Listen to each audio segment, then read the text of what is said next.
All right, we did just hear we are going to hold at T-minus 40 seconds. Yeah, we're going in 40 seconds, guys. We're just going to do the live stream of the live stream. So we're going to do our reaction of the live stream, right? The reaction of the launch. Yeah, we've already been like those reaction videos. Looking they're at going the to temperature of all of our propellant on board. That's usually what drives us to. They're reusing this heavy booster rocket, but then they're never going to reuse it again because they're actually going to crash it at the end of this test. So it's the it's the first time a heavy booster has been reused, and the last time for this one. And then likewise, they want to get the Starship up into orbit, deploy some fake dummy payload SpaceX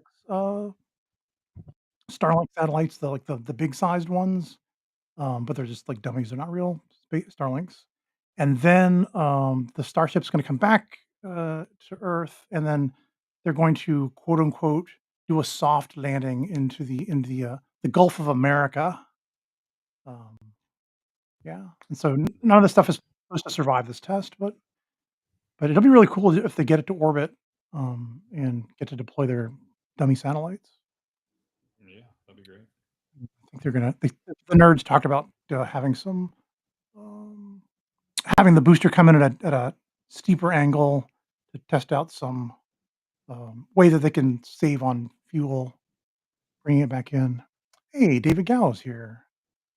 Flying it for the first time, 29 of those 33 engines have already been used in a launch, one of which has already launched twice, and will go for and is getting ready for its third time. Right. And you just heard our flight director for the day, Joe Sliker. He just shared that we are going to hold at this T-minus 40 second mark. Keep an eye on one of those Raptor engines on booster.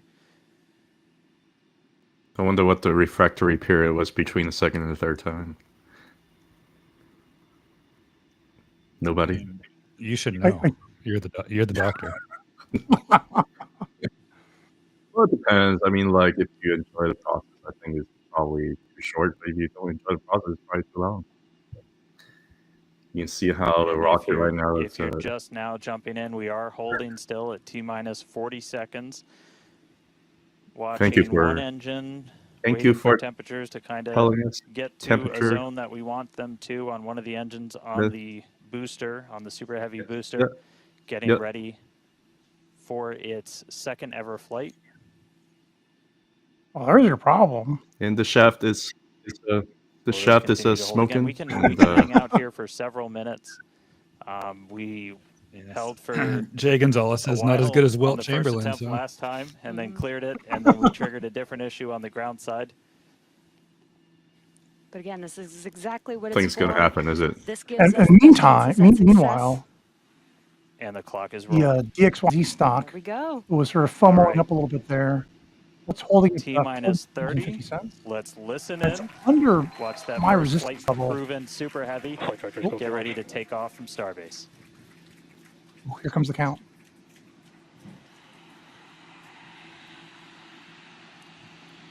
It's our very first simulcast, thanks to Natsby.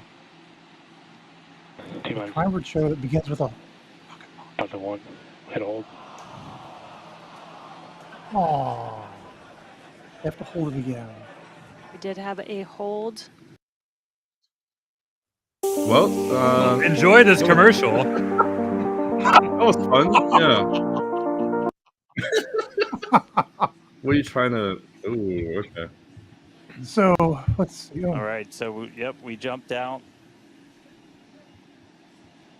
I did not see the deflector go off. So hopefully we were right at around that T-minus 10 second mark. And if we were before that T-minus 10 second mark, we do have the ability to recycle, as we mentioned earlier, back to T-minus 40 seconds. So it looked like this time for those people who don't know, issue. Taking a look at this real quick. So again, we're gonna go ahead, Kat.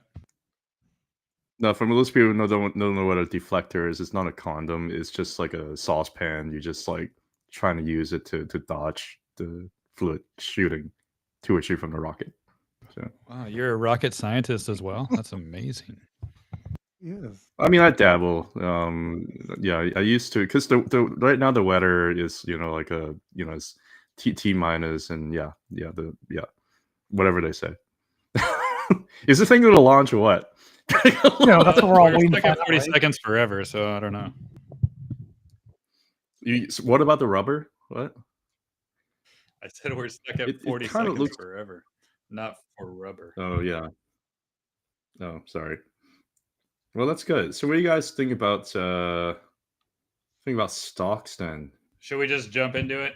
I mean, I can flip back to it if it really comes into it. Yeah. I'll keep an eye on it. If it comes to the launch, I'll just cut you guys off. But do you have a chart you want to share right now, Kat, or Tracker? No, not really. I'm just staring at the rocket and listening to him talk about weather. So put my Destiny talk up. I've got DXYZ. Oh yeah, we can look at Destiny DXYZ. Go ahead, Tracker. Yeah, that's the SpaceX stock. And here you can see after, let's see, 8-hour chart.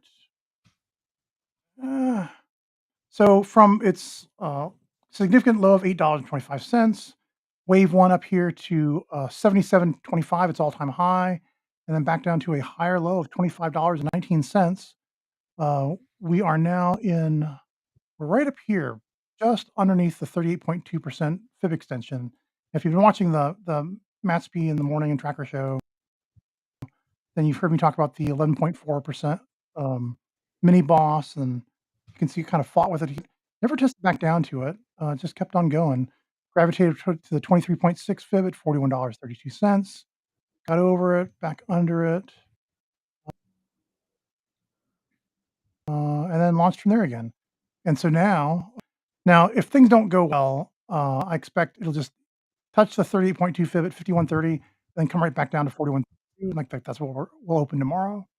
If things go miraculously well, and they do it before the market closes, then maybe this thing will get past the 51.30, and anywhere just even close to 50% will probably gravitate towards that 50% in pre-market at 59.37. If we can get over it in pre-market, it'll probably touch 67.43 for the 61.8% fib. So this is what I'm hoping: $67.43, and then it tests back to 51.30 for resistance. I mean for support afterwards, but we'll have to get this rocket off the ground first. Otherwise, it's probably just going to fall back to 41. And that is DXYZ. Oh, we could look at Rocket Lab. RK, can't spell RKLB. The rocket theme tonight. Yeah, I know. Well, they kind of go. Big move today. They go in sync. Look, Rocket Lab did this today, and it's all. This one's over in fib, and is rocking its way to the 618. So I would expect tomorrow the 618 will probably be resistance, and it'll eventually do I don't know how long it'll take, but eventually it's going to come back down to the 23.6 fib for support testing. Unless it gets over the 618 and goes to 764, then support will be up 1 fib to the 382. And so we'll see. The countdown started again, guys. The countdown started. All right, 1918. All right. Yeah, flip is over. Rolling. We'll see if we pass around that T-minus 10-second mark.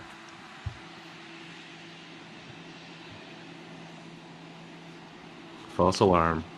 Oh, they didn't get to. Oh wait, they are going. Oh nope, they stopped it. Nope, you can hear the in the background going. Oh, there we go. Yeah. Yes. That's the point of no return. Let's say.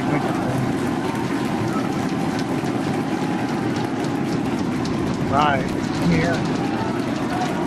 It's a little delayed on the feed.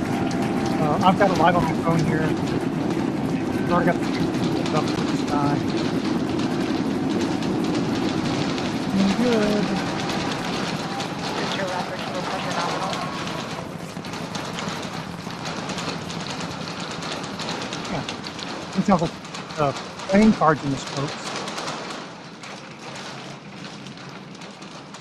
I like the clean sparks. One hell of a sight like the from here. CLS guy? We see it arcing right over top of us. We see 33 out of 33 I like the clean Raptor sparks. engines lit on Super Heavy as it starts to ascend skyward. All right, nice.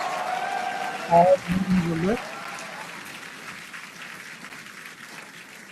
Coming up on maximum aerodynamic pressure, then only about a minute and a half until we get into hot staging. Wow, Dan, that was incredible. We could feel the building shaking here, feel the vehicle's power. Now we're just about a minute away from shutting down those engines on the booster. Again, this booster is flying for its second time today. All right, so hot staging coming up a little under a minute. We're going to see all but the 3 center engines turn off on the booster. So our version of MECO, most engines cut off. And then just a few seconds later, hoping to see 6 engines ignite on ship to push it away. Yeah, if you haven't seen a lot of these launches, MECO is main engine cutoff. All right, hot staging about 30 seconds.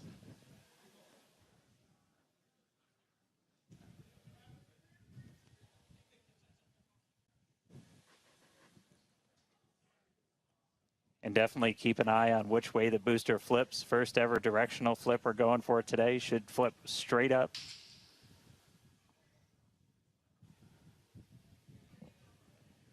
And then Elon's supposed to see those engines powering down.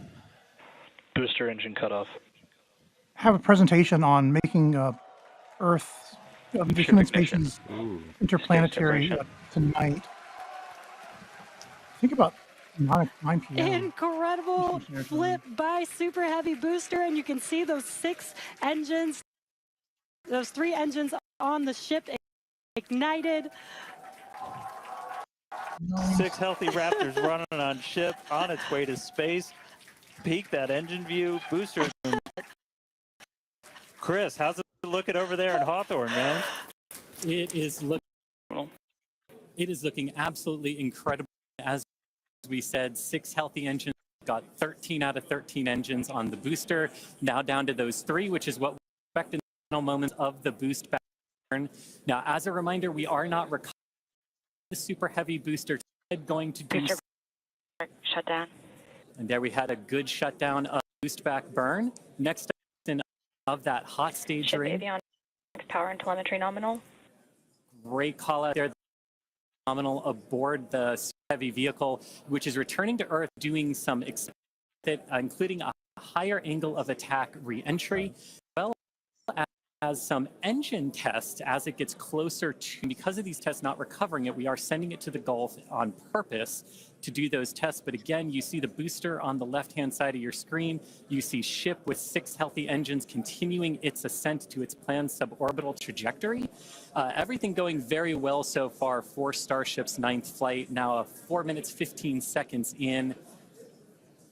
Great views from inside of the aft engine area of ship there, looking at those 3 sea level and 3 Raptor engines on the right-hand side of your screen. The booster doing its LOX dump, that liquid oxygen dump. So because we don't need some of that liquid oxygen propellant in its tanks, we vent that propellant out to lessen the booster's mass as it comes in for its landing. I think the image is kind of stalling a little bit. Just absolutely gorgeous views watching these 2 vehicles do their respective things in the skies over Texas here today. And Dan, we're approaching the 5-minute mark into the flight. Super Heavy is descending rapidly. What can we expect here in the next few minutes as it does its atmospheric tests? Yeah, now as we had talked about, Super Heavy might not have a very smooth ride down. We're going to be putting it through this higher angle of attack. So we're kind of pitching it up a tiny bit, increasing drag. We've done this in wind tunnels. We've done this in computer modeling. It shows that sometimes the control isn't great, but only one way to really prove it out, and that's to get real world data. So here comes Super Heavy. It should be igniting for its landing burn in just about 40 seconds from now. And we are going to relight 13 engines, then bring that down to 3 engines. As we talked about earlier, we will be intentionally shutting down. We will be shutting down one of those 3 center engines intentionally to push the limits of the Super Heavy booster. Ship Raptor, chamber pressure is nominal. And continuing to see 6 healthy engines on the ship, 3 sea level and 3 vacuum engines still ignited as the Super Heavy booster is making its way back down to Earth. We can see those grid fins doing some heavy work. Booster landing startup. Ignited for our landing burn. I couldn't see any of that landing. Yeah, me either. I'm looking at my phone too. It looks like they just like panned it through a building. With that landing burn. Does look like we lost telemetry from the booster once we started into that landing burn. Did you hear confirmation that the booster did demise? So the booster's flight ending before it was able to get through landing burn, but again, we are not bringing that back. We're expecting it to make a hard splashdown in the Gulf. We were getting live data back the entire time through that high angle of attack flight, so that was something that was really vital for us to get during this reuse. First free flight of booster in the books. All right, ship has about 2 minutes left. Yeah, in about 2 minutes, we expect all 6 Raptor engines to shut down. That will be SECO, basically second engine or second stage engine shut off. And these are some incredible views, Dan, from the aft end of the ship, watching as the engines stay ignited with the Earth in the background. As always, the Starship avionics team, the techs. I think we just heard the booster. But all right, we got about a minute left into this burn. All eyes definitely on ship as we get through the final stages into its ascent. We're expecting it to start to cut those engines off in about 45 seconds. You can see they've got a little diagram of the engines in the lower right-hand corner for the second stage Starship. There's 3 really big boosters, the space ones, and 3 small boosters for the atmospheric ones. All right, just about 30 seconds to go. See, I know rocket science too.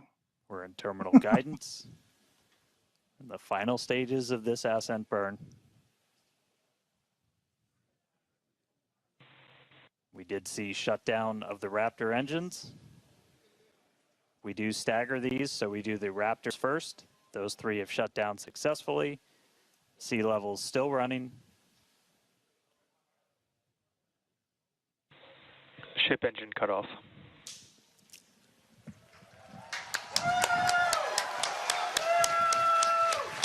So is that a success then? Kind of. Now it's going to Ship engine cut off, the 3 most beautiful words in the English language. And great call out that we had nominal insertion. Yep, I'm sorry. Now. At some point, they'll open the pod bay doors and let the An incredible flight test so far today. Payload out. We reflew a super heavy booster for the very first time in 9 test flights. Ship is in its orbital trajectory. Again, it's going to remain suborbital for its mission today. But it ignited. Ship is saved. We can come back to the show. It ignited all 6 of its keep engines an eye on this. and made it Let's all go the back way to your through charts. SECO. Tracker. It's going to coast for a while. Any increase in the charts Not of your really. DXYZ? It looks like we got main engine cut off on DXYZ as well. It's at 4964. It's kind of hanging there on like almost no volume. 334 shares have been traded in the last hour. Nothing. It's just coasting. Tesla's went up a little bit over after hours. Tesla's a little different. Yes. So let's see. I was cautioning that here, load up screen. That price could end up falling over and dropping from resistance at 361.98 for the 382 here. And this is a 382 based off of the 101.50 low, 14.50 high, and then that 274 low we just had. I'm sorry, the 488 high and the 274 low we just had. But no, it didn't. It kind of got over it, went down through it, kind of got a 1-hour candle over it, and then it's been going up since. So this is one of those situations where I don't know if it'll reverse tomorrow or if it's just one of those things where I was predicting it would go down like this many percent, and instead it did the exact opposite and went up this many percent. So instead of down 9%, it went up 9%. So we'll see. Either my prediction was a abject failure or it'll turn out to be a phenomenal call. Only time can tell. But anyway, I haven't been trading. So since it was just kind of doing this for the last week, I've just been waiting to see a breakout one way or the other. And then, then I'll decide what to do. So we'll see what happens tomorrow. I've got a I got Matt, an you wanna update take on us my through the Tesla chart. go ahead. Yeah, please.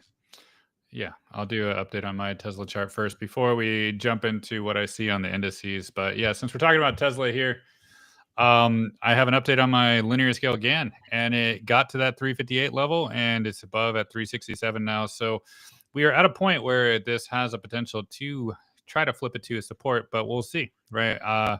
We saw numerous times before down here how it wicked through support so many weeks in a row, getting people, oh, it's going lower, and it never did. So the opposite could happen right now, where it just keeps on going above and above, but it never does, and then it might get rejected and go lower. So need some kind of confirmation here to see if it really wants to close above for like maybe not just 1 week, but maybe multiple weeks, because it still could get rejected in this zone and then retest levels, right? So I'm not too confident yet for my chart that it is going to actually flip to support just yet, but it is above our post market pretty nicely, 367.10. But we need to see stability on top of this 358. So I think that's the level I'm going to be watching now for Tesla, just because it was the breakdown level, right? It broke down below, flipped to resistance in February, 2 weeks in a row, wicked above, closed below both weeks, and that sent it lower. So if we can't break above 358 and it just turns into wicks and everything, then this still could be resistance, guys. So I'm not celebrating just yet, and I think you guys should be cautious at resistance, because support was the time to be bullish, but nobody wanted to be bullish. But now everybody wants to be bullish when it's really at resistance. So that's my 2 cents. I'm still cautious until proof. Yep. Caution seems warranted as well. So yeah, there we go. La Tesla. Do you have something to add with Tesla, Kat? Yeah, I can add something. Yeah. I'm sure, just like the rest of the indexes, the rest of the large cap stocks, a big giant gap down here. Not really that big for Tesla, but it does make you wonder, whether it's going to come back down and tap the cloud here on the weekly chart here. But on the other hand, it did get over. Again, it depends on how the week closes, right? Today is only the first day of the week. Tomorrow after hours is going to be NVDA earnings, and they could use that to create a lot of volatility either side. It's hard to say for sure. But currently, you basically got back above the baseline over here on the weekly, which is promising. On the 2-week chart, it's kind of above a lot of things. On the monthly chart, it's about the monthly Tenkan or conversion. I mean, granted, it could very well be just a fake out. It could be just a wick, but again, it's been reclaiming the 20-week over here very nicely. It looks like whenever it's something like this, either it comes back and tap the moving average of the 20-week over here and then go up, or it's just going to go straight up. That's going to be like my 2 scenario here. I'm not going to, it's not going to break down. Like, that doesn't make any sense to me at all, especially when the 20-week moving average is really flipping, a little bit more flat over here. So to me, there's only 2 trajectories you can go. One is it gets rejected here at the horizontal zone over here, and then go back down to the 20, maybe go back to, like 310, 300, somewhere around there, and then go up, or it just goes straight up here to the 400s. There's only 1 or 2 ways about it. I don't think it's going to break down. The other thing, to look at the monthly, it's been beautifully setting up as a very nice monthly Bollinger Band expansion. This is a bull trend that looks like it wants to keep giving. It looks like it was just getting a little bit of taste of it, and it likes it. Came back down and tapped the 20-month moving average here a little bit, decided to hold. It looks like it wants to gravitate back up to the upper Bollinger Band here eventually to around 400. Is going to do it this month? Is going to do it next month? I don't know. I think this month Kat, you can leave a little bit of weight here. Let me interrupt you here. Matt, if you could switch back to the SpaceX feed, they're about to open the pod bay doors and push that payload out into space. I closed it out already. Oh, okay. Sorry. Yeah. Well, you guys can watch it. You guys can watch it later. No biggie. Continue, Kat. Yeah. No, but the Bollinger Band door is opening though. It's popping. So I think it probably wants to pop up to the Bollinger Band here as it continues to expand, because this huge volatility that it created had allowed the Bollinger Band to continue to expand, and it looks like it wants to grab it up to the upper Bollinger Band here. Eventually, either this month, next month, or month after, it doesn't really matter to me. But it looks like a very, very nice bull trend that is about to happen. The other thing also happened too was that if you look at the moving averages here, I'm just going to turn off the other ones here. I got 20-month moving average here in the yellow, 50-month moving average here in the blue here. And you wonder why the zone held extremely well, right? It's because both the 20 and 50 were there. They're both flat to a little bit upper sloping here. So you're having a nice tweezer bottom here. This thing's going to go up eventually. And you also have a little bit of a 20-50 month bullish cross that's happening right now, which is a bullish thing. Last time you kind of avoided the fates of a bearish cross, and next thing you know, it just went straight up like that. This time you had a bearish cross, but then you avoided the fate of having continuation of the bear trend. This is a delayed indicator, and now we got a little bit of bullish cross here. So that's something to consider. I do think that short term, there's some caution to be had. But if you buy here, you might have some short term pain. You may not, but you may. But overall, it looks like long term gain to me. So that's all I got to say. Very good. All right, let's continue. I can do just show you what I'm seeing on the indices real quick, just so we can analyze what's really going on. And mainly, I want to focus on the QQQ and the IWM, because what I saw today was hitting resistance. And on my long-term GANs here, the weekly chart, it hit the 45-degree angle again as resistance. So I do see that potentially getting rejected. This is the monthly chart. But if you look at the weekly chart, we can see 3 weeks in a row, it's been basically getting rejected at that level. So I cannot get all excited about this, because it's proving that it really is not wanting to break right now. So if that doesn't break, then there is a risk of once again going back lower, maybe closer to the 500s, maybe even fill that gap. Right, there is that possibility. But what I do like about it, this V bottom that quickly recovered this blue level, already had a breakout back test of that blue level. So perhaps does not need to go down that far. But if we cannot break above this QQQ resistance right now, there is a risk to go down. And with NVIDIA earnings tomorrow, that's kind of a perfect setup to do that. So let's not get too optimistic, too bullish just yet.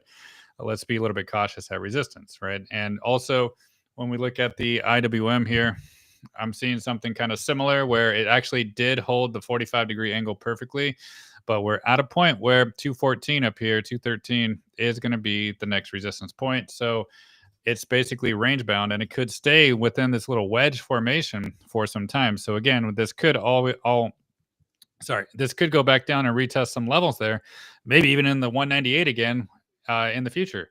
But the good news about this one, it already did close the gap. So perhaps it's kind of like just leading the way now. It did have like a higher percentage gain today compared to the other indices as well. So maybe it's going to outperform a little bit, but even if it does, it still should run into some resistance up here in the 213, 214 zone. So I just wanted to show that specifically with the QQQ and IWM, that I don't think it's really time to celebrate just yet, because we had a beautiful recovery and it might not be ready to continue its journey higher just yet. So let's get through NVIDIA earnings. Let's get through the rest of the week, see how the weekly candle closes. And speaking of NVIDIA too, I can talk about that just real quick. And we can see that if I do a fib from the all-time high down to the April low, it's right at the 786, and it cannot break above either. Right, that zone right there. Let me just zoom in. That post is on the way. Oh God, I hate it. Anyway, you get the picture. It's like 135.50. That is, or 135.55. So that is your resistance zone.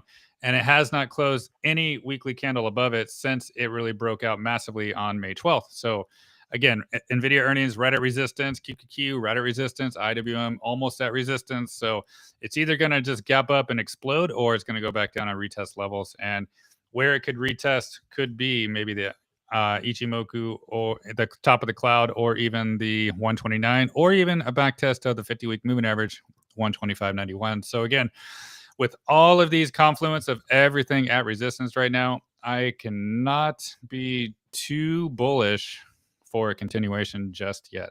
Need to wait, be patient, see what happens. I've got a take on all that too, if you want. You flip it over to me. Thanks, Matt. Sorry, here's my NVIDIA chart. Wait, I'm looking at the wrong screen. Let's see, NVIDIA chart. So it basically, it's at, it's just under that 38.2% fib level again, from the all-time high up here. Is that the all-time high? 153.90. And then to this higher low, and it was this March, no, April 7th for NVIDIA. And then it's gotten above the 11.4 and the 23.6. It kind of went right through the 23.6. So, you know, maybe earnings will let it touch the 38.2 and then come back down to the 23.6. And I would chart, it looks like his weekly Imoku baseline is right about here at 119.73. So that's what I would be kind of looking for. Just have some amazing surprise and it gets over the 38.2.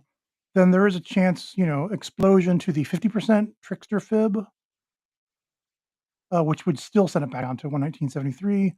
Even 618 would step back to 119.73. You would have to like go way like crazy high, which I think would make a new all-time high.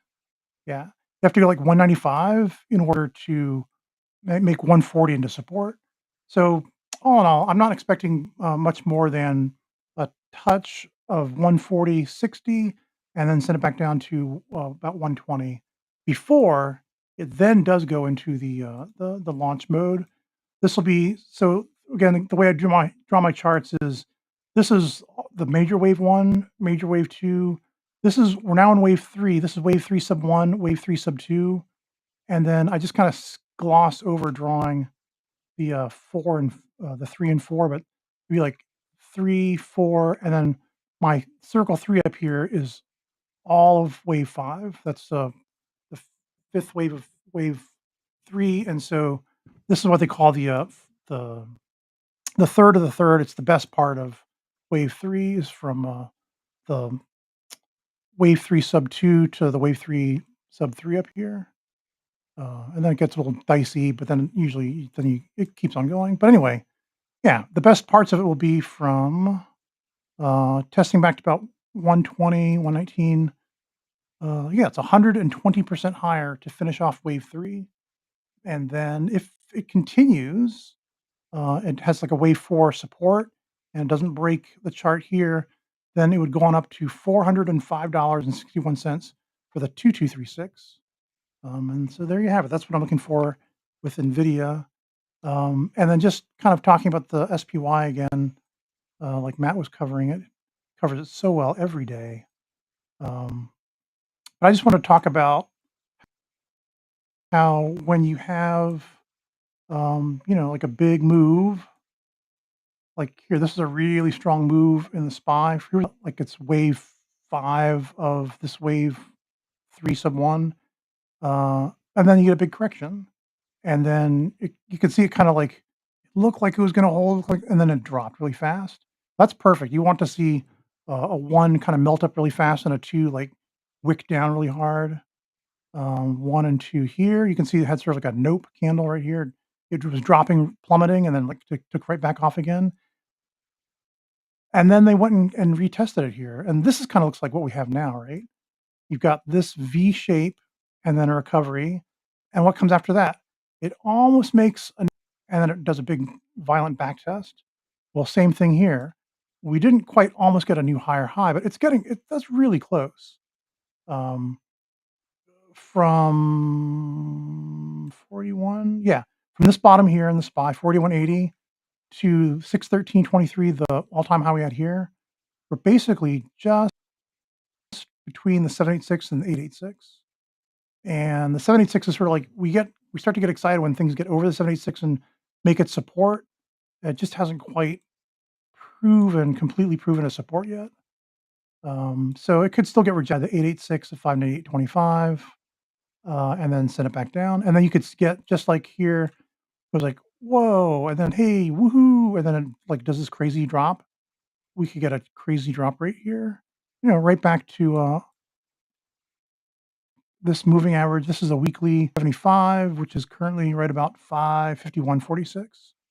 I think I was giving it I was hoping for something a little nicer, where it just kind of closes this gap, and it's a 50% retrace. It's basically going halfway the way from this high we just had to, I guess, some pre-market low, a significant point in time here for some reason. But yeah, I'm looking for 566.27 as the test back, maybe. So there you go. After a big recovery, and then when you see a gap up like this, it's in a hurry to test something. Like it was in a hurry to just like ram right up to the 886 or the 786, and it did that. And now it's kind of back test and make sure that all this is really going to be support. It burned the shorts. Now it'll burn other non-short options, and so that's what we're kind of looking at. And using Matt's methodology here, either we go to the 127.2 retrace extension, 648.98, or maybe the 141.4 at 667.64. So I've got these two numbers here. And then just overall, let's see. I have to look at the chart bigger. This kind of went, from this bottom down here at 348.11, it went 382, 236. So if you watch me in the show, it's always 236 after that, right? So my larger thing 671.55 for the wave 3 major high. And then this charting is sort of separate. Matt's ideas. Well, look how close the 141 is at 67 to my 671.55. So it's just splitting hairs here. After that, usually you get a correction down to the 76.4, and that's going to be, I think, I don't know if this is this year. It's like spooky October. I don't know. We'll have to see what happens after one crime at a time. This might be. I keep hoping this will be like this. Something like July, August, and then it'll drop back to here really fast at the end of October, and then start testing new higher highs again into the end of the year. All right, that's all I wanted to say about what I see in the SPY and NVIDIA's effect on it as well. We're at resistance for NVIDIA as far as I see. Meow. Yeah, I mean, I can talk a little bit briefly about NVIDIA. It's not extremely helpful, but I can. Basically, it's either going to go up or it's going to go down. I think you got a very good. What about stay the same? I think you got a very good point here, is that resistance. But on the other hand, sometimes earnings can be a catalyst, because whenever it gets above the 20-week moving average, it's either going to gravitate up to the upper Bollinger Band up here, which is going to be like a good 9 to 10% going up. Or if it ends on, if it wants to go to the 20-week moving average here, it'd be 10% down.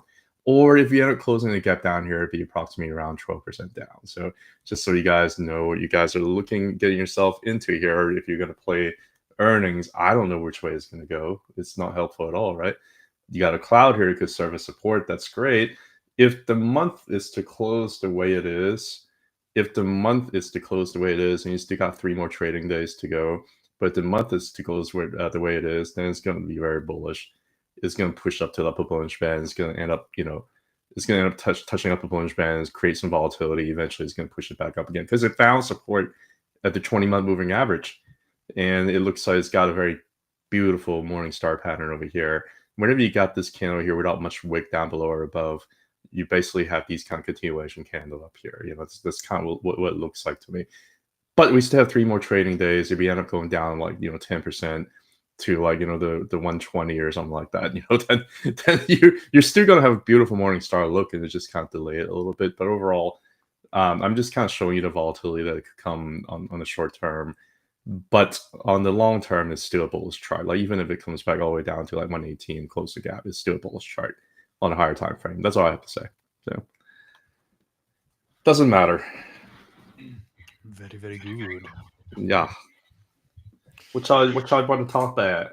What you thought talk Should about? we talk about some crypto stuff, some Bitcoin? Oh Sure. yeah, please. Peace. Yes, let's go. So I have a new Bitcoin linear GAN that I've been sharing on my Patreon, and this weekly chart has been pretty accurate, and you can see it broke above this green GAN level for 2 weeks in a row, and it's never done that before in the past. So with this chart clearly illustrates, in my opinion, that the ARC is your resistance and the GAN level now is your support, and that GAN level sits around like 105.7, 105.5. I can zoom in a little bit more. Yeah, maybe 105.6.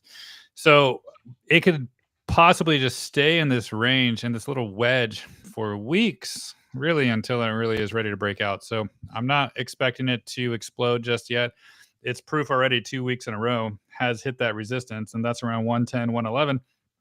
So until it can break that and kind of flip it to a support and go up to the top arc here, it's just going to be stuck in this little range. So that means 111, 105. I think that's what we're looking at, and that kind of it kind of makes sense because it doesn't seem like it's ready to explode to the log-based fibs. And I think if I put up the Bitcoin chart on log scale, the next log-based fib is 128. So I think it needs to cool off a little bit, perhaps, before it really wants to blast off above both of these arcs and head to the 120s. So just give it time, give it space, but it looks like it is building a base. Oh, I rhyme again. Yeah. Give it give it time, give it space, because it's building a base on top of a new support level, right? Previous resistance flipped to support. So great developments for Bitcoin in my opinion. And I think it's just a matter of time before it breaks out. So just a little bit more consolidation, I think, before higher. What really excites me about this chart is once you go over that second arc, there's like nothing in the way. There's like just space. It goes up to one. I can see 136. Oh, there it is, 140. Yeah, 140 before it hits the next fib. Horizontal line, GAN line. I like it. Yep. I like it very much. Yeah, so I love it too. And you can see it happened last time too. Look at that. The last blue level was a big resistance level, massive breakout, then a back test that everybody was scared about. But now we're here again. We're back above a new level, and it's almost ready, right? It's not exploding like it did immediately there. It's just it just took some time to get back above it. But yeah, I'm gonna be watching that 105.5, 105.6 just to hold that. And if it does continue to hold, then that's going to be a very, very bullish setup for a nice move up towards this log scale 128, 109. Nice. Now, how much is Mara going to melt down while it's moving $4,000 to the downside? Mara? It's just so funny. It's. I was in Mara and MRL last week, and then towards the end of the week, I said, "Oh, MRL's getting too hot. I jumped ship." Let's see. Yeah, and everybody's freaking out about MicroStrategy like going down right now. Right when Bitcoin's going up, they're like, "What's going on?" But it kind of makes sense to me when I look at the charts. But anyways, who else wants to do Bitcoin? I'll just show my Bitcoin chart, which is basically I'm looking. I was predicting 110,834. My 1382, and it posted a little higher than that. Went up to 112,000 even on the dot. I love that. Well, at least it did on Bitstamp here. Let's see, drops down to 107,367, and then up to 110,789 again. So if this stays as resistance resistance, then let's just do a quick measured move. So if it imitates this move from here to here, and you just grab it and you stick it on the end of where it's high today before it started to fall. If it keeps falling, then that kind of points right to, oh look, 105,616. I think that's kind of where your line is, isn't it? So maybe this will be our ultimate support test. I had a more bearish what if this is like a wave 5 style top, which I do have like all 5 up here, like what that would look like, and hopefully I didn't scare too many people, but it's sort of like an A, B, C, 102, 105, and then just gets under 100,000 just to like freak everyone the heck out. Like, oh no, it's not going to hold this level, but then it just kind of wicks under there and comes back up again. Yeah, I like Matt's chart too. I'm going to support this idea that 105, 638 will be our support, and until proven otherwise. And so in the meantime, like look around and at the different things like MicroStrategy. Yeah, it's crazy what MicroStrategy does. I asked Grok this question about, well, how high does Bitcoin have to go to move the needle on MicroStrategy and make it start to like really make big gains again? And Grok did a whole bunch of calculations based on, the holding size, MicroStrategy, and the market cap and all that. And it came with the number 120,000. So allegedly, when Bitcoin gets to 120,000, it'll start really making MicroStrategy move. It'll start to play catch up at that point. But until then, everyone's kind of like boo MicroStrategy, including me. I dumped my MSTX last week as well, like right around here on Friday, and said, I'll just wait. I'll wait till it proves that it wants to go up. What about you, Kat? You want to talk Bitcoin charting? Yeah, sure. Got the weekly chart here pulled up for my Bitcoin, and you know how I love the bull in Japan because I love the squeezy, and the expandy stretchy. So what you're seeing here is basically the entire bull market, ever since the bottom of November 2022 all the way up. You see it keeps on contracting, expanding. It's what it's doing right now, is expanding. Doesn't mean that things are just going to keep up shooting up here. Well, let's look at what happened the last 2 times. Whenever you have very similar morphology where things had touched the lower Bollinger Band and then decided to push through to the upper Bollinger Band. The last time that has happened, we ended up just keep on going up, right? And the time before that, we ended up just kind of going up. So there are a couple of possibilities. I don't think we're going to end up like already hitting the top here and just go sideways again. I think this probably maybe another couple of weeks or so, who knows? But because the Bollinger Band is expanded, I think it's gotten room to kind of go up and make another lick up. It's more similar here in terms of morphology than it is over here. We're just kind of go up, up sideways here for about a few weeks is kind of what I'm expecting maybe to potentially to see. And there's also a possibility where, I'm talking out of my butt here because it can go up or go down, right? There's also a possibility where you can backtest the 20-week moving average, and there's a reason for that, is because the 20-week moving average is also happening to be right where the katana is located right now on the weekly conversion and baseline. So there's a little bit of confluence there that makes me wonder whether or not it wants to go back down there and back test it. If it does do that, then what it would look like? It would look very similar to what happened over here back in March of 2023. But that ended up having a big reversal candle. It was just a liquidity grab here to touch a level, and it just ended up going higher from there. So which way is it going to go? I don't care. I think the general way is either down or up, or either that or just go straight up. That to me is what's happening right here, because there's a Bollinger expansion. I don't really anticipate to go sideways for too long. I think eventually it's going to end up gravitating up to the upper Bollinger Band and just keep moving up higher. But the exact path is unknown. That's kind of what I'm trying to say here. Now, I mentioned a little bit about the katana. What happens with the katana is whenever you have the baseline overlapping the conversion line over the Ichimoku cloud here, and that happens generally when you have the the last 9 candles over here, 1, 2, 3, 4, 5, 6, 7, 8, 9, engulfing the entire last 26 candle. And when you have that, because the blue right there is the range average of the 9, and the red right there is the range average of the 26. And whenever you have 9 and 26, basically the same thing, that basically says that recently you have huge volatility. And because of this huge volatility, you have started to stretch the Bollinger Band. And it looks like price probably want to go up more explosively to one side. And currently, because we're way above here, the more explosive move is going to favor to the upside.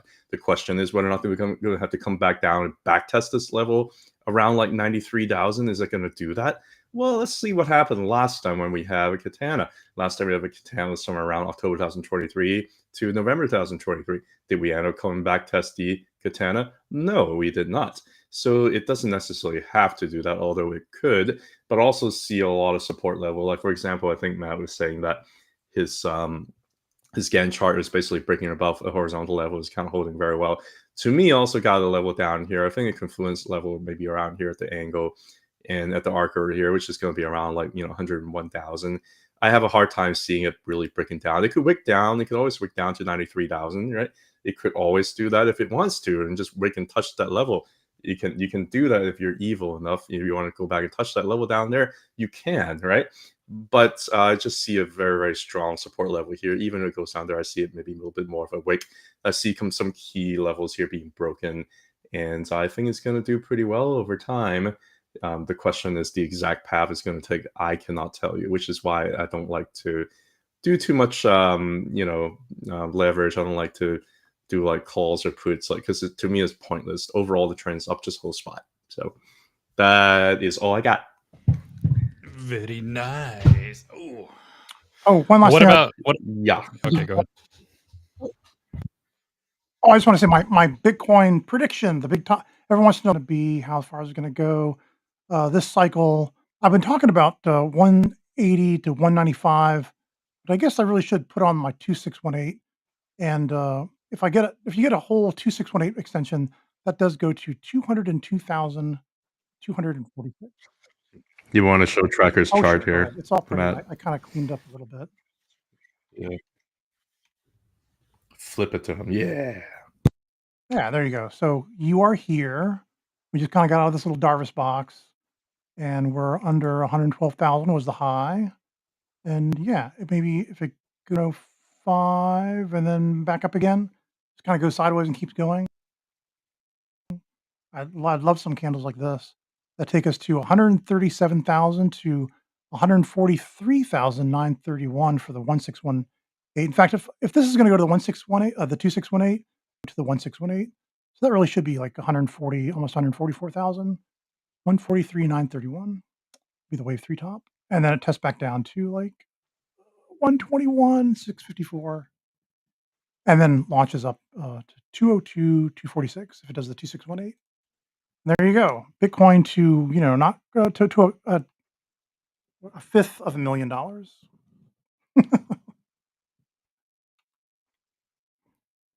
And it looks like as far as a Starship went, they brought it back down. I don't think I ever saw it launch the. It didn't. I didn't see the pod bay doors open. So I don't know if that didn't work out because they didn't show it. I didn't listen to the audio out of there. It looks like the Starship test launch is all over now.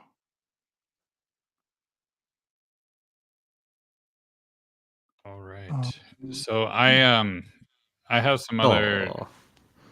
That's okay. I have some other charts that I wanted to show. Just some lower time frame 4-hour GANs just for total and others, just to show what's really going on with everything. So here's my thoughts on the overall crypto market. And from the bottom here in April, like April 7th, we can see that it just went up one GAN level at a time, blue level, then the green level. And now we finally broke out and back tested it and still above this green level. So that's really around 3.34 trillion. So this is kind of my main focus for my 4-hour chart that I want to just show you guys, because it doesn't look like it's in jeopardy of breaking down. It looks literally like it's building a new base on top of a previous resistance, flipping it to support. So this is bullish for the overall crypto market. So I'm not going to be scared about it. And it still even has room to go up to these arcs above, which could be like one of these double top situations at the 3.48 trillion, 3.5 trillion market cap. So bullish, right? I think it's just going to consolidate in this range until it's really ready to break out, which could be maybe sometime in June or so, or even sooner. So we'll just keep an eye on that. And then the next level up here does sit around 3.69. And also on others, I wanted to show you my others chart here, which really from the bottom of April 7th as well, same time frame, orange level went there, breakout back test of the orange level, then the blue level, it broke up to the arcs, back to the 45. This is the 45-degree angle. And guess what it's still holding right now? It's still holding that 45-degree angle, and it already back tested numerous times of that blue level. So, you know, if this trend continues, it can actually continue trickling up this 45-degree angle until it really breaks this top arc, which was a big resistance back on May 23rd, which means it's not really at risk of collapsing either, because it also still has that blue level below it to catch it just in case it does break below a little bit. So if that's the case, then it's just going to keep consolidating in this zone and then head its way towards the green level up top, 305 billion, which this is all on linear scale too, by the way. So it does really have the potential to just go up another 13, 14% without any kind of hesitation, because this blue level does look like it wants to be a support. So I am not concerned about any kind of chart really when it comes to the others, when it comes to total, when it comes to Bitcoin. They all seem like they're starting to consolidate at much higher levels than before. And this is usually something that you see when things start to wanting to explode, because people are expecting deeper pullbacks and they just don't come. And if they don't come, that's going to make people start to chase and chase and chase and chase. And that kind of usually leads to an explosive alt season. So we'll see how that develops. But that's my thoughts. I love those thoughts. You have very nice thoughts. Yeah, it totally looks like this is the new state of crypto. Yeah, those thoughts are not sexual at all. I like it. Well, do you have similar sexual thoughts, Kat? Yeah. I mean, I don't have much else to add. I think it's looking very similar to like the coin chart. It's just been building a big giant cup, and it's been building handle after handle. This is a total of 3 if you take out Bitcoin and Ethereum, and it looks like this thing wants to explode. I mean, it's just basically backtest the base on a monthly, backtest the conversion here. It looks like it wants to just explode. The conversion is pointing up, wants to make a next leg up, you know, and everybody's just kind of accustomed to a little bit of a stepwise kind of move over here. Things going to end up stepwising up here forever.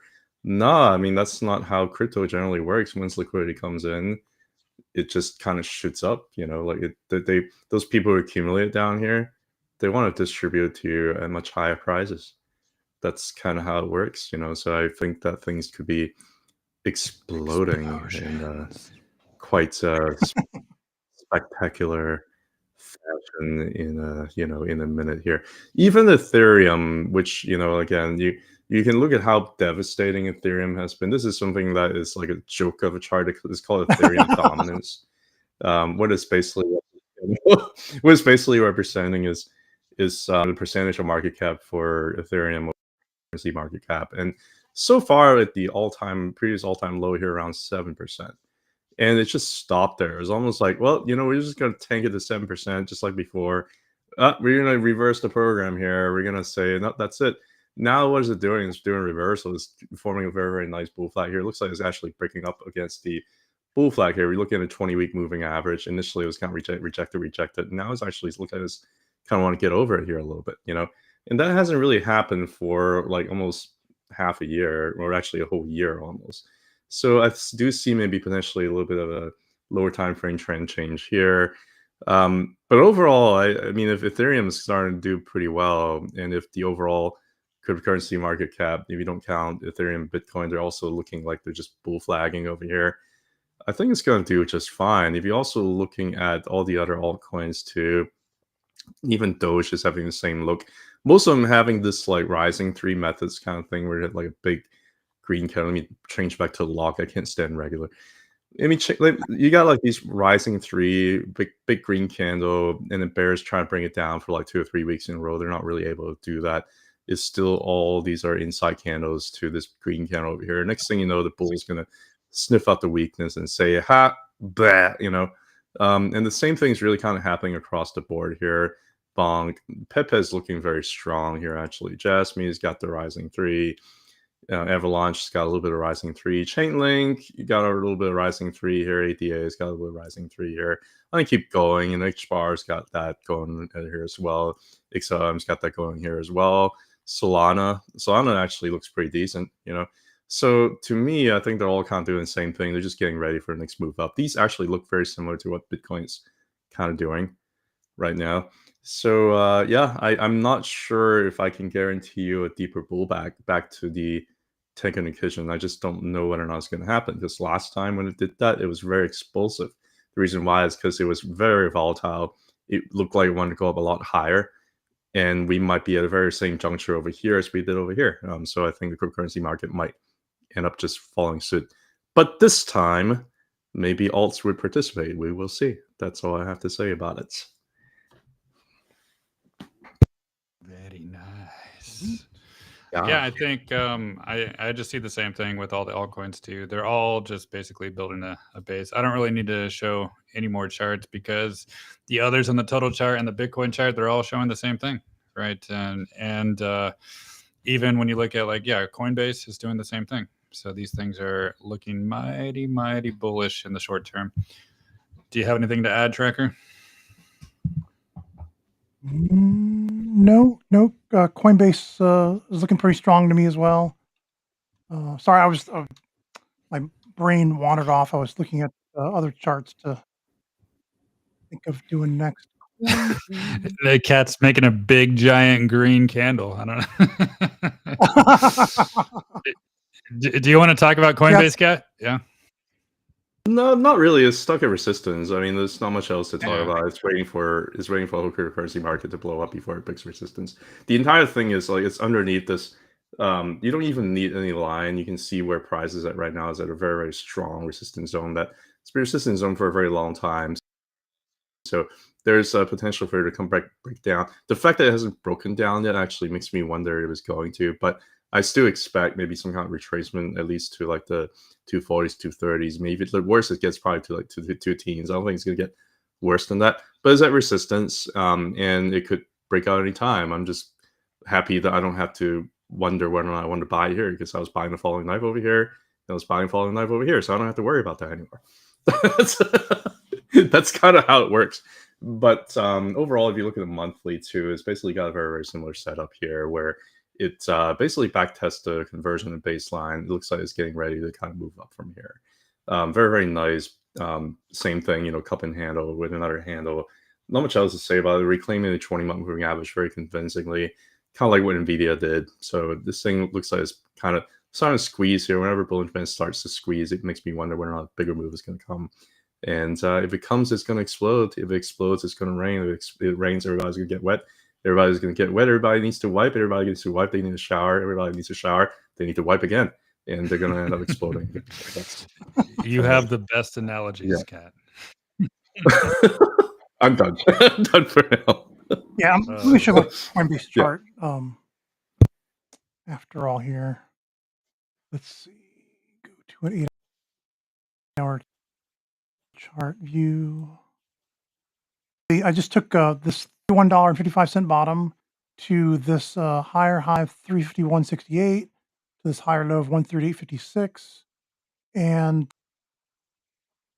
that gives me these Fibonacci right, and it already made past. It just passed the 11.4 through the 23.6, and now we're at the 382. Right now, no, I'm sorry. Right. We're at the 3.2, and I can see what Cat's looks like. It's kind of done a almost like an ending diagonal. It looks like a bearish wedge up, almost like it seems to want to come back down. Maybe it'll test right here. This moving average. It's a 300 on the 8-hour chart. It's 4 times the 75. I can't. About $243 maybe. Maybe test back. If it can't go up to the 618 right away. So in other words, it's just over the 3.2, or it's going to drop down a little bit to gain some momentum, and then go back up to the 618 next. So yeah, that's what. I I don't want to see it do this. It could do 382 back to the 236. That would take it to 21366. But I really feel like it wants to flip this somehow. It just does. Here, let me move this fib. If I put you on the top right there. So this is a 100% move from here. So that means it's sort of been fine with it's 886 here. And it did a back test the 770.2 right there. So yeah, maybe it just needs to touch 248.10 one more time. Maybe it just needs to show support of the 78.6, 248.10, and then it can go ahead and get out of the 382 jail and head for 335.21 at the 618 fib extension next. So that's what I would like to see. All right, Coinbase. Do we want to do? Is it time for requests yet? Or do you guys? If you want, I mean, I can whenever. If you want to take something, feel free, because I could take the rest with like a lightning round. If you want me to do that, that's fine too. This is just a person's. This is AVGO. Let's see. I took this all the way down to the, I guess the significant low 1355, the all-time high of 256, and then back to the higher low of 133.34 right here. And so you can see it couldn't get over the 236, tested back to 11.4, then did get over the 236, and now it's just hanging on top of the 382. And just like the SPY today is kind of hanging out a little high. I don't know if it's a fake out and then it's going to drop back down again.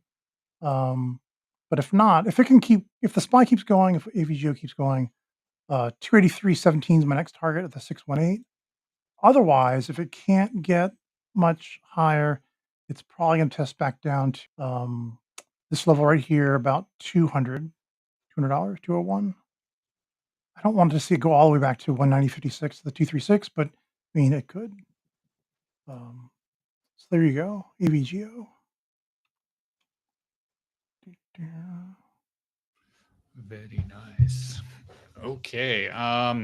Let's see. I actually wanted to do another chart here. What was I going to do? I totally forgot. Good God, help me out, Kat. What was I going to do? Was it going to be a crypto chart? I think I was going to just talk about some miners. That's what I was going to do. Yeah, miners. If you guys are down with that, we can do a little miner hour or miner power. Yeah, please. Power miner. I'll bet the audience would love that. Yeah. So actually, I kind of want to do the same thing. Just show some 4-hour charts for the miners that I've been sharing with my Patreon tier 4 people all the time. Just give you guys a little bit of a sneak peek of that. So my chart here, starting with CLSK, beautiful 4-hour chart, right? It broke out previous support back in December, lost support, flipped to resistance. Now we broke out again, back tested it once, almost back tested it again. So now it's kind of clear to just stay in this little range until it's ready to go higher. So it's another example of something that used to be in a downtrend, now is in an uptrend. So higher highs, higher lows, and flipping resistance to a support. We can even go to Riot. And Riot is also trying to flip levels to a support. We haven't done the orange level just yet, but we are back on top of this orange angle right here, which is around 886, 887. And it looks like it does want to stabilize in that zone, maybe just stay in this little wedge formation right here until it's ready to break above the 940 and go higher. So another chart that looks like it's ready to continue that journey and build a base at a higher level. Mara, another example of, let me just take this line off, of basically this previous resistance zone used to be support. It kind of looks identical to CLSK, really, how it did flip the orange level back to a support after getting a big liquidity grab down here, which actually was just a previous resistance here, a previous resistance here, and a previous resistance here. So it got that liquidity back down there just to back test that previous resistance to flip these levels to a support. But it quickly reclaimed the market symmetry of all of this. So now we're at the point where this angle right here around 1637 does have the potential to kind of build a base on top of, and maybe even go towards the next angle above, which could be in the 20s, right? Maybe 21, 20, just depending on time. So something that was previous resistance is now support with higher highs and higher lows. And iron, another example of something that's trying to get more bullish. It already did its orange level, previous resistance, flip to support, breakout back test. This one has been kind of more explosive than the others, and now it is actually at a point where it could be starting to flip this angle to a support, which is around 930, and maybe just stay in this little wedge formation here until it's really ready to break up this arc above and go higher.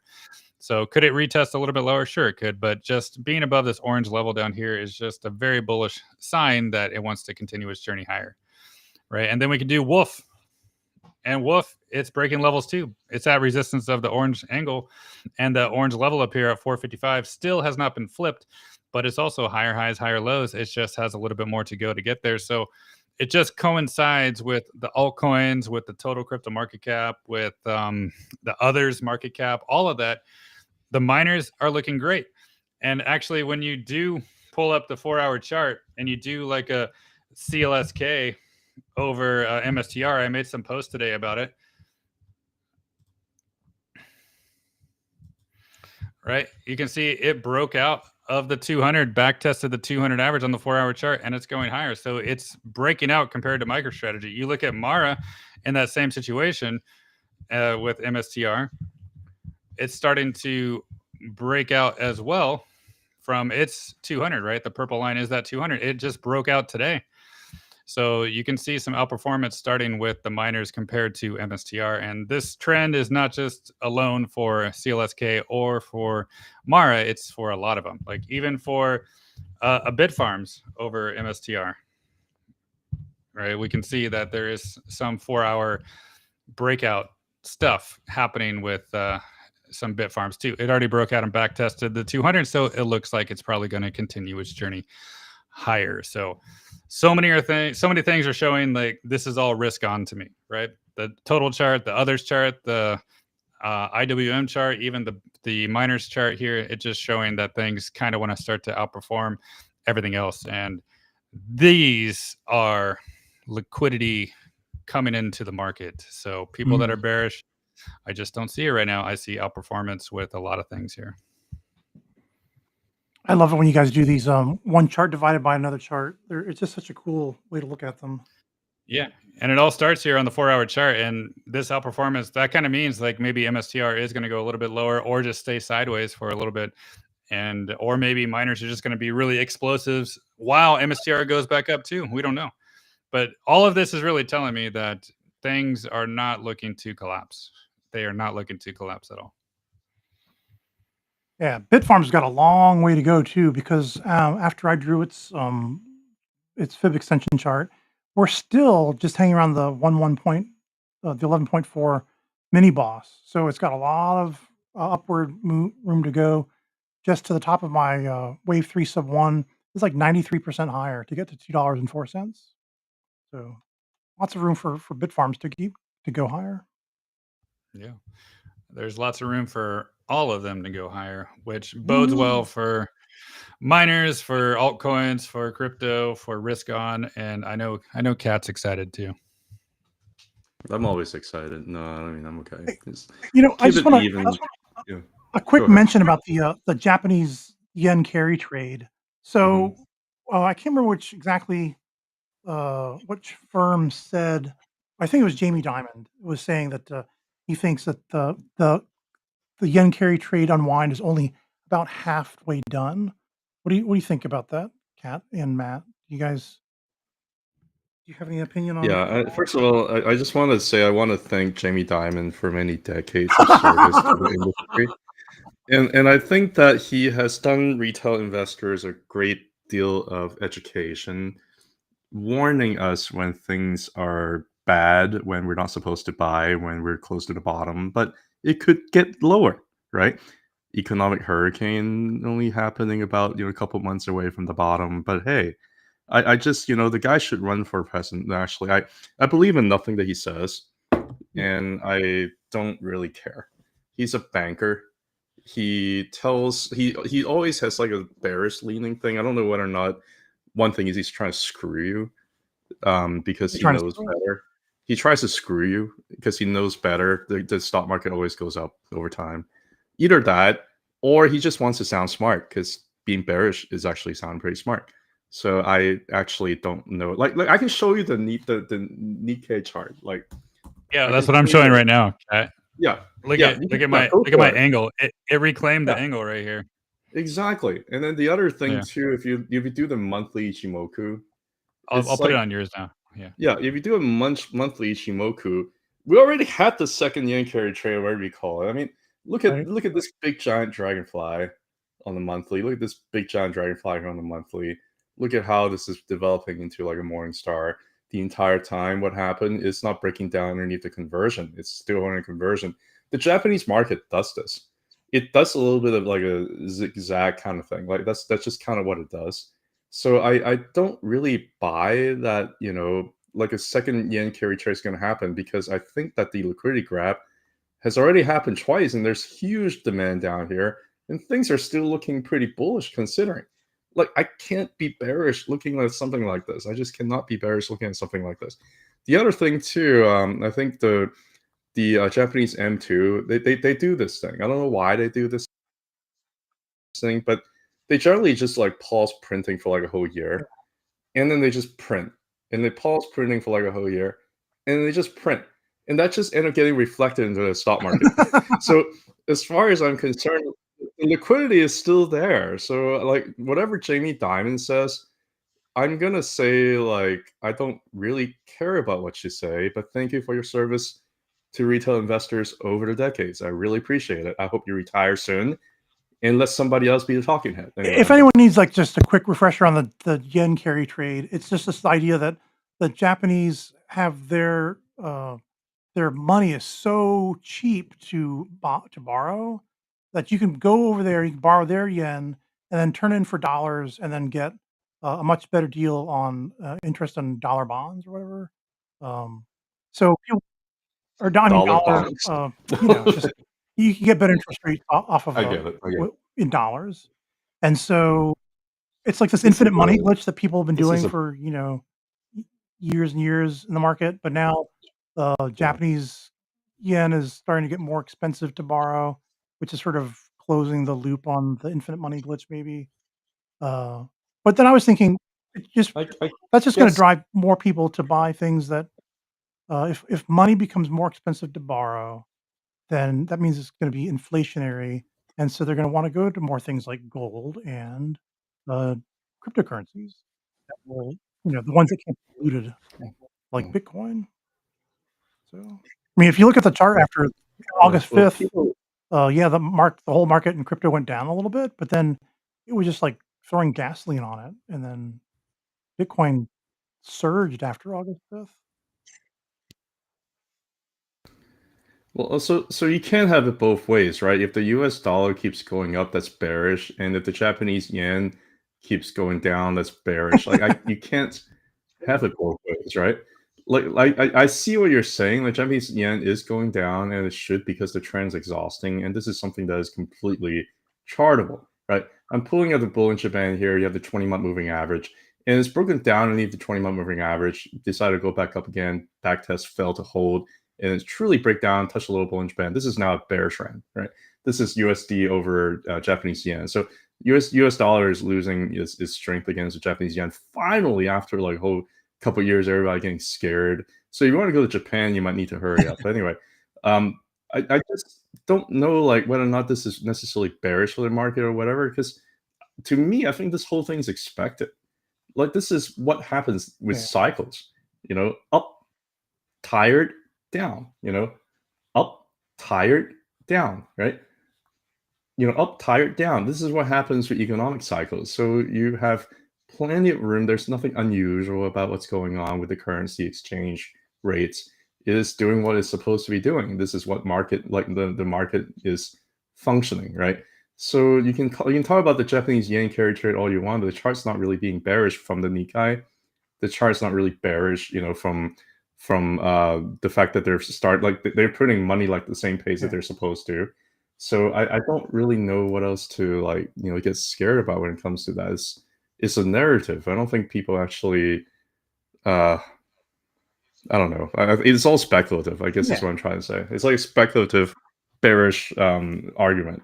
So I just didn't know if it was a bearish argument that could be turned bullish for crypto. Yeah, it could be. I mean, I think Bitcoin with the US dollar going down, I suppose, crypto is responding very well. But overall, I just don't really, I don't know. Like maybe I'm being too absolutist about it. Maybe I shouldn't be. Maybe I should be more. But that sounds good. you should know that I dislike Jamie. Oh, I know. I dislike him. You should like him because he's a counter trend guy, right? Whatever he says, do the opposite. That's true. Yeah, but I don't have to listen to him to know that I'm supposed to do the opposite because he's basically going with the CNBC. And extremely how many boring. times has he said, "Oh, I don't like Bitcoin," when he's actually liking Bitcoin? Oh yeah. Oh wait, Bitcoin's too high. I gotta fucking go. Oh, sorry, I gotta go on CNBC and say I don't like Bitcoin. Yeah. If this is the perfect way, like he's probably, I don't know, he's such a douche. I don't want to date him, but he probably like gaslight plenty of women to anyway. Yeah, saying you're not good enough. Yeah, you're never gonna be a star. He'll never be Will Chamberlain. Anyway. All right. Well, I see Trekker, you're working on FLDs. I'm gonna save that for you for the very, very, very end. I'm gonna start going through some lightning round here, just kind of end the show. Maybe we'll leave you guys a couple minutes to kind of go ahead. Finish off. That's okay. You guys, ready? Go. Yeah, it's all quiet. All right, GME. Well, basically, you don't really need any other indicator. You see a Bollinger Band here. You see Bollinger Band expansion, kind of like what Tesla's doing. You see upper Bollinger Band going up, lower Bollinger Band going down. You see the 20-month moving average has been starting as very, very good support here for the entire year now. And you see how the 20-month moving average has flipped from resistance previously over here, from negative sloping over here to now positive sloping, and now it's support. The fact that Bollinger Band is expanding, a lot of prices probably go up higher. Last time it tried to push up a lot higher, but it couldn't because Bollinger Band is really just too tight. When you get too tight, you can't really go around and you're not getting stuck.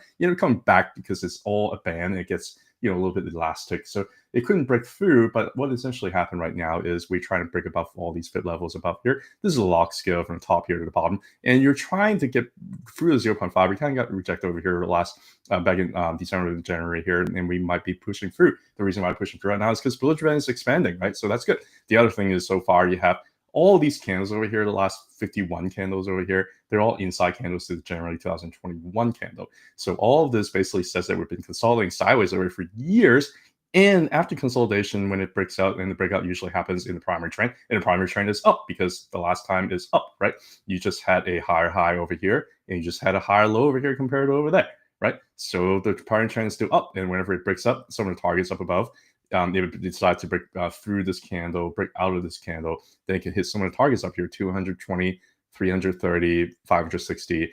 But it has to break about 70 and 90. There's still plenty of resistance above before it can do that, which include a monthly Ishimoku cloud over here that will end up needing some force ground break through 0.61, 0.86, 0.86. A lot of energy needs to push through here. But the fact that Bollinger Band is expanding is a good sign. And the fact that so far we don't really have much volume, all it takes just a little bit of volume to come in, it's a good sign. So that is GME. Stock that a lot of people started talking about is SMLR, which I guess they start buying Bitcoin, whatever, it's one of those very similar play. The whole thing about this is you can look at volume. You knew that this is going to go up here because you have this big giant green candle over here and you have 5 inside candles that being engulfed by this candle over here. And all this 5 candles over here is going on declining volume. So all it takes just a little bit of volume to come in to really try to reverse. The bulls are just sniffing out the bears and say, weak. That's all you can do. Boom.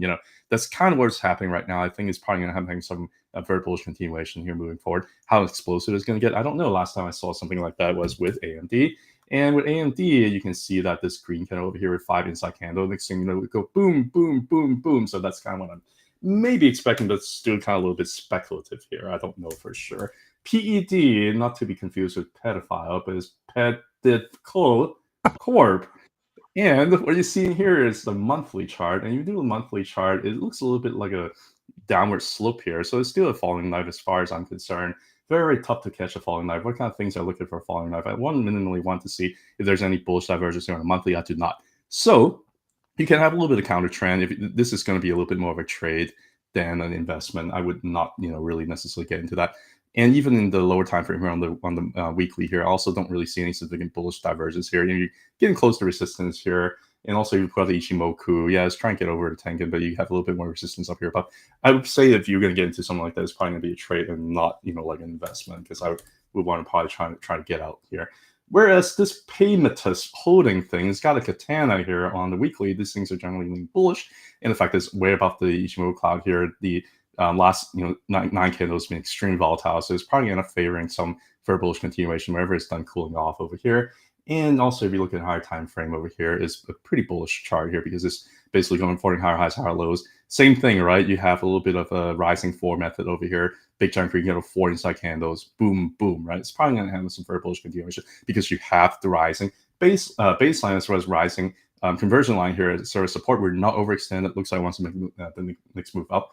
And it just needs to break above this previous all-time high zone. And it looks like it's getting above to big giant cup, nice handle over here. These handles generally happening. Oh, this is actually high volume.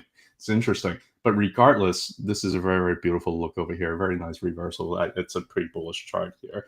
What do we got? SBET. What the heck is SBET? I do not know. Sharp Link Gaming. Nice candle. That's why you're asking about this. Whether or not we have turned a corner. Let's see. The best way to look at it is look at a 20-month moving average. I would not buy things whenever they try to get above the upper Bollinger Band on the monthly. That's just asking for short-term punishment. But this green candle over here might have changed the downtrend here for a very long time. Yes, it has. If we're able to close above the 20-month moving average and get close to upper Bollinger Band here, rather than it being just a big giant wake up here, which I've seen before. You can have like these candles where just big giant wake up here, and you still end up having further downtrend here. This candle could potentially be a game changer. You have 3 more days to close this monthly candle. You better hope they close above the 20-month. You better hope they close the upper Bollinger Band, because if it does, this could turn bullish. But even if it turns bullish, you might end up having a little bit of cool down over here before further bullish continuation. The reason why is because when you look at a weekly over here, do you want to buy something like this when it's way above the weekly upper Bollinger Band? No. Do you want to buy something like this when it's way above the daily upper Bollinger Band? No. That is asking for short-term punishment, is that I would advise against it, even though it's not financial advice, because I never provide anything like that around here. XYZ block, you can see how on the weekly is still fighting resistance at 0.236 here, also a negative sloping 20-week moving average. Look at Ichimoku cloud. It's got a little bit more room to go, but you got some resistance here before it gets up there. But overall, looking at a higher time frame, you got nice wicks over here. I think it's probably formed a pretty good local bottom, but it needs to break through above resistance here. Touch the low Bollinger Band here once, twice. I think it's really formed like a key bottom here. Big giant base. If this stock is not crap, it should go up over the next few years from now. This is a very, very nice bottom formation, but I just don't have the patience to wait for that. Somebody asked about PEPE. Do I have PEPE chart? PEPE Lapu. Look at the weekly over here. Kind of basically saying that it's one of those crypto that's been outperforming all the other crypto because it's forming a very nice bull flag. Looks like it wants to go up, and on top of that, you also got a little expansion. Oh, sorry, a contraction over here. It looks like it wants to reclaim the 20 to go up higher, but it might need some further consolidation over here. This is a bullish chart here. I don't have anything else to say about it. Look at the monthly here. It's already reclaiming 20. It looks like probably eventually want to grab up to the 20. To the upper Bollinger Band, wants to go up higher. I can't come with targets, but I think it's kind of silly to do that. I think it's going to go up together with the rest of the crypto. What else is there? SU something. What is it? SRUUF. What is that? I see SBET. Oh, SRUUF. Okay, yeah. Interesting. I think it bought it. It touched the low Bollinger Band. It's probably going to get some resistance up here around 1850. Because it has to back test that, and you're probably going to have a little bit of a bearish back test. I don't expect it to kind of push through because it did spend a long time here. It broke down. You probably end up getting rejected your first time before getting up higher again. You're also hitting some resistance here at the baseline over here. So, resistance at baseline, resistance at the conversion right now, base above 20-month moving average, lots of resistance above. So I don't anticipate like a straight line up. It's probably going to battle some resistance here before it figures this stuff out. So I'm going to pass it on to you, Tracker. You're FLD. So go ahead. That looks like a winning chart to me, SRUUF. I mean, just eyeballing it on that monthly chart. Here's FLD Fold Holdings.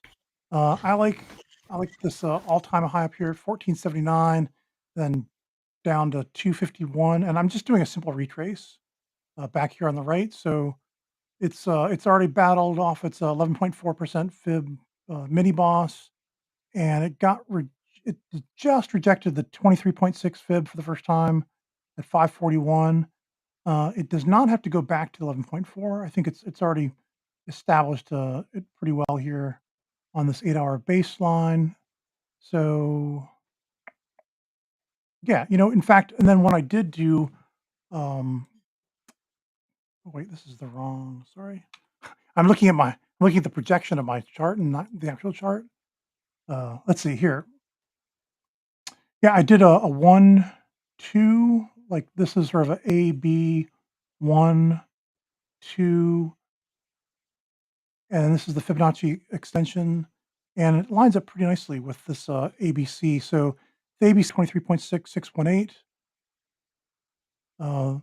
Looks like we got to the 76.4% fib, and then tested back down to the 38.2 down here at 460. It's a teeny wick under it, and now we're back above it again. So my next target's the 1382 at 709, which lines up really nicely with the $7.20 for the 38.2% retrace. And after the 1382, usually the 100% would hold. So I'm inclined to bump this up. And then to the 2382, 958. If it goes to the 2618 of the fib extensions, that matches the 618 at 1010. But I would say if you were holding this that long, I'd be cautious in this whole area right here in this block between 17 cents and $9.22. I'd start selling off, and then expect this to be ultimate resistance at 1017, and then come back down to maybe this 50% level, 865. Yeah, probably just about there.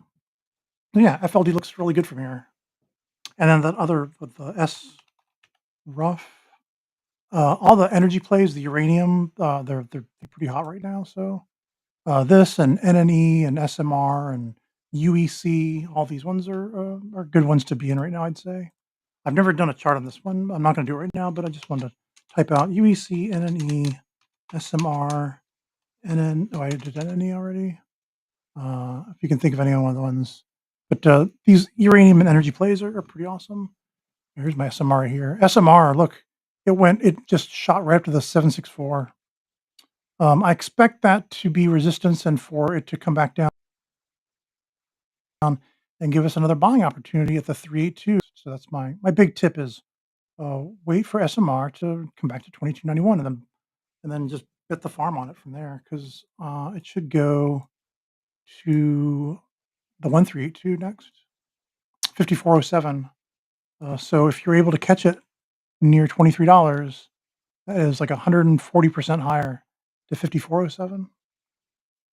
All right, that's all I was going to say.